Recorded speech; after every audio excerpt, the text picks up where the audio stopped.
Hello friends, welcome to Trend Tech Guide. Today I'll show you how to find your draft videos on REDnote app. So if you are new to our channel, don't forget to subscribe. So let's start. First of all, you can see I'm here in my REDnote app. Now to find your draft videos, on the top left you can see here is 3 lines. Just tap on this and over here you can see here is draft. Just tap on this and over here you can see this is my draft post.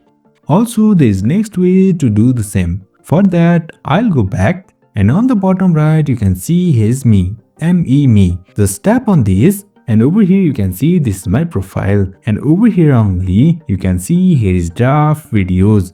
In this way we can find draft videos on REDnote app. So if you find this helpful, don't forget to subscribe. Have a good time.